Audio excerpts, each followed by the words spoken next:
Hi everyone, welcome to my channel. Top view చూస్తే మీకు అర్థమైపోయా ఉంటుంది ఏంటిదా అనేది. జూపార్క్. ఈ జూపార్క్ వచ్చేసరికి నందుది అనమాట. వాళ్ళ స్కూల్లో చేసుకున్నామన్నారు ప్రాజెక్ట్. సో దీనికి వాళ్ళ మమ్మీ పాపం కష్టపడింది అనమాట. 3 days కష్టపడితే ఫైనల్ రిజల్ట్ ఇది వచ్చింది. చూస్తుంటే సూపర్ ఉంది కదా. సో ఇక్కడ స్టార్టింగ్ వచ్చేసరికి కంగారూస్ అనమాట. కంగారూస్ తర్వాత పక్కనే రియల్ ప్లాంట్ పెట్టింది, ప్లస్ పేపర్ ప్లాంట్ పెట్టింది.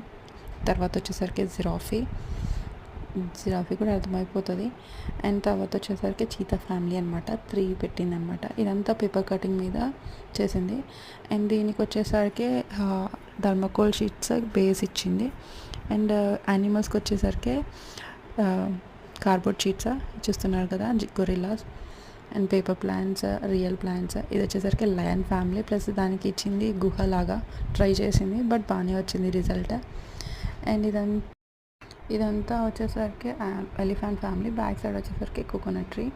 అండ్ దాని పక్కన ఒకటి ఒరిజినల్ స్టెమ్ ఒకటి పెట్టింది కదా, అదేం లేదండి, మనకి డెకరేషన్కి వాడతాం కదా, అది ఇంట్లో చెట్టు ఉంటే దాన్నే కట్ చేసి పెట్టేసింది. ఇక్కడ వచ్చేసరికి బ్లాక్ ప్యాంథర్స్. సో దానికి కొంచెం ముందుకు వెళ్ళంగానే పాండా అండ్ బియర్ అనమాట. పాండాస్ ముందు ఒక స్టెమ్ ఉంది కదా, నార్మల్గా మనం టీవీలో చూస్తున్నప్పుడు కూడా పాండాస్ బ్యాంబూ ట్రీస్తో ఆడతాయి కదా. సో కొంచెం నాకు అదే లుక్ అనిపించింది. బ్యాక్ సైడ్ కూడా అదే స్టెమ్ పెట్టేసింది. ఇక్కడ వచ్చేసరికి టైగర్స్, దాని పక్కన ఒక కొబ్బరి చెట్టు. అండ్ కొంచెం ముందుకు రాగానే డియర్స్ అనమాట. సో దాని నుండి ఇంకా కొంచెం ముందుకు రాగానే జీబ్రా. సో ఇక్కడితో నార్మల్గా వాల్ ఎండ్ అయిపోతుంది. అండ్ సెంటర్లో కొంచెం ప్లేస్ ఉంది కాబట్టి అది కూడా యూటిలైజ్ చేసుకోవాలి కాబట్టి అక్కడ కూడా పెట్టేసింది అనమాట యానిమల్స్ని. సో అక్కడ వచ్చేసరికి ఏంటంటే కొంచెం వాటర్ లుక్ లాగా ఇచ్చి స్వాన్ అయితే నిజంగా పేపర్ కటింగే.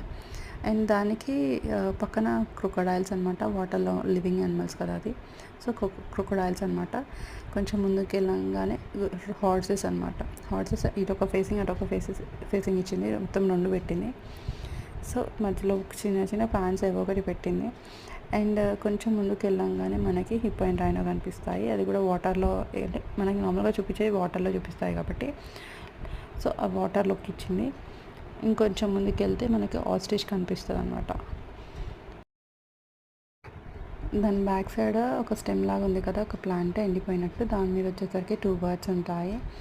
సో ఇవన్నీ ఏంటి అంటే మనకి కొన్ని వచ్చేసరికి కార్డ్బోర్డ్ షీట్స్ మీద కట్ చేసి పెట్టింది. అండ్ కొన్ని వచ్చేసరికి బుక్కి వస్తాయి కదా అట్టాలు, అవి కూడా కొంచెం స్ట్రాంగ్గానే ఉంటాయి కదా. సో ఆ పైన పర్లేదు, ఈజీ కటింగ్ ఉంటుంది కాబట్టి. అండ్ టూత్ పిక్స్ ఒకటి, పెయింటింగ్ ఒకటి, కార్డ్బోర్డ్ వచ్చేసరికి బార్డర్స్ కాంపౌండ్ వాళ్ళగా కూడా యూజ్ చేసింది. సో దానికి కలర్ పేపర్స్ పెట్టేసింది. ఓవరాల్గా ఇది లుక్.